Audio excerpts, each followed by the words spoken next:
एक धनी सेठ के 7 बेटे थे। 6 का विवाह हो चुका था। 7वीं बहू आई। वो सत्संगी माँ बाप की बेटी थी। बचपन से ही सत्संग में जाने से सत्संग बस गया था जीवन में। ससुराल में घर का सारा काम तो नौकर चाकर करते हैं। जेठानियां केवल खाना बनाती है, उसमें भी खटपट होती रहती है।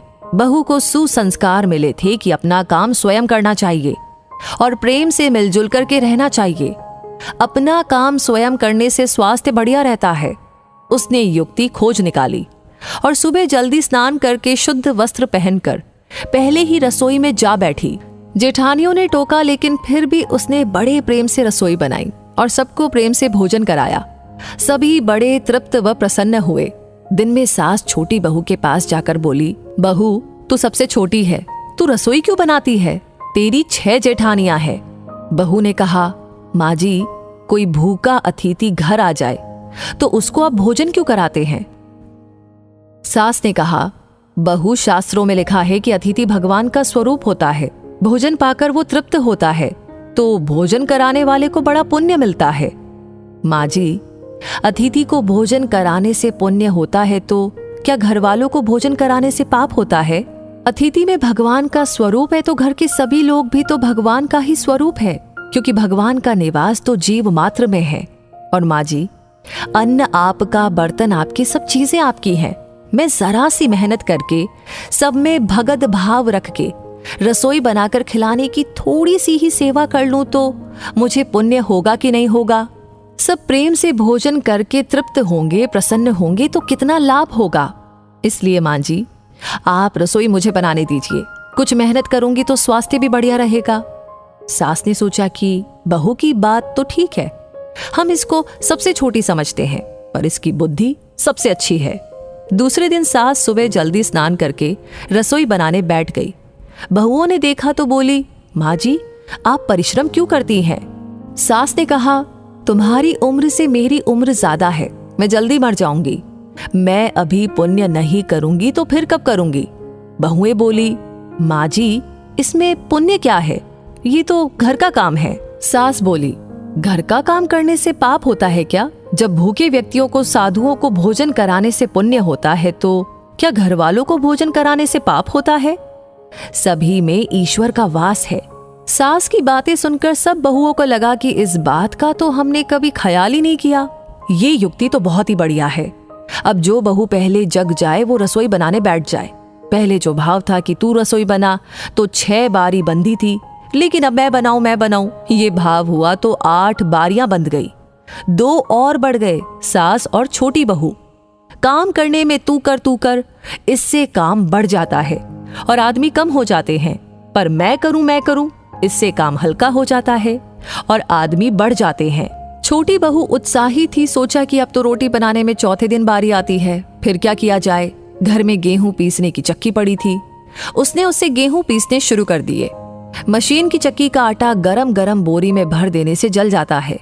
उसकी रोटी स्वादिष्ट नहीं होती, लेकिन हाथ से पीसा गया आटा ठंडा और अधिक पौष्टिक होता है और उसकी रोटी भी स्वादिष्ट होती है। छोटी बहू ने गेहूं पीसकर उसकी रोटी बनाई तो सब कहने लगे कि आज तो रोटी का जायका बहुत ही अच्छा है।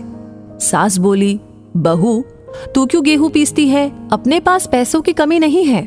माँ जी, हाथ से गेहूं पीसने से व्यायाम हो जाता है और बीमारी नहीं आती। दूसरा रसोई बनाने से भी ज्यादा पुण्य गेहूं पीसने का है।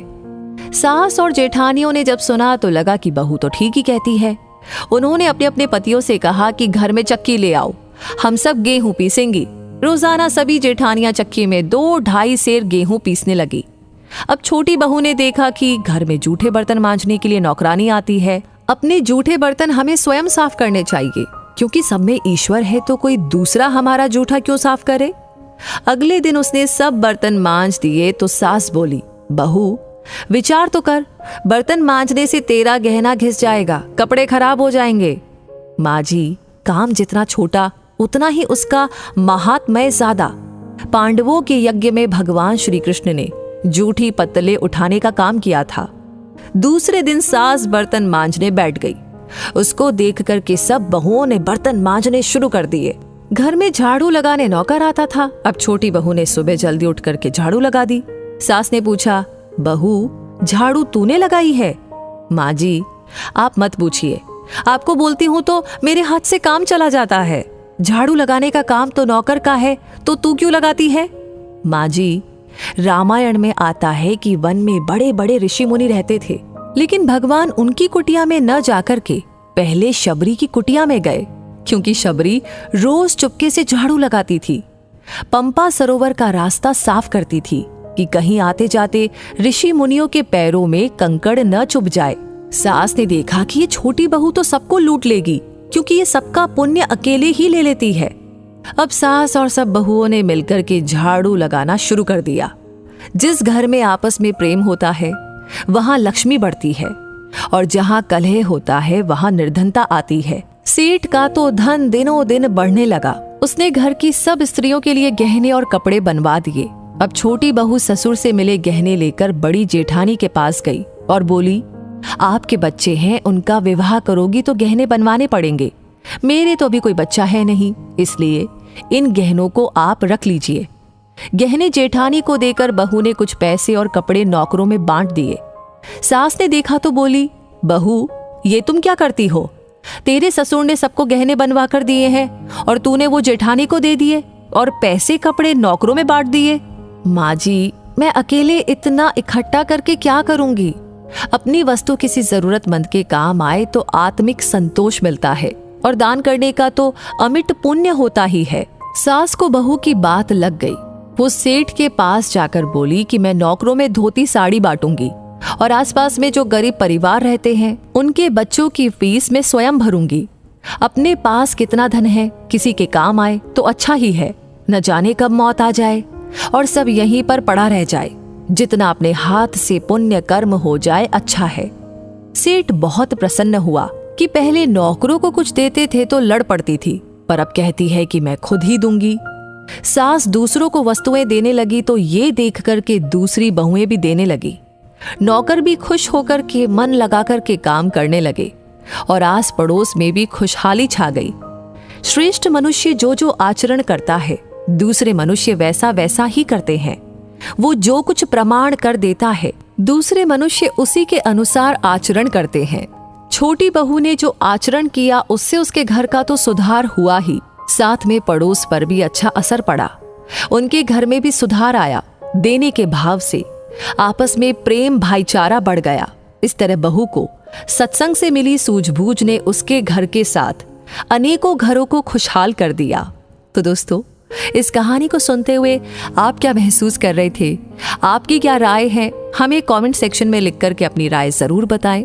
लाइक ऑलरेडी आपने कर दिया है तो इस कहानी को बहुत सारे लोगों के साथ शेयर करना बिल्कुल ना भूलें, क्योंकि आपका हर एक लाइक, हर एक कमेंट, हर एक शेयर हमें प्रेरणा देता है ऐसी कहानियों पर काम करने के लिए, आप तक पहुंचाने के लिए।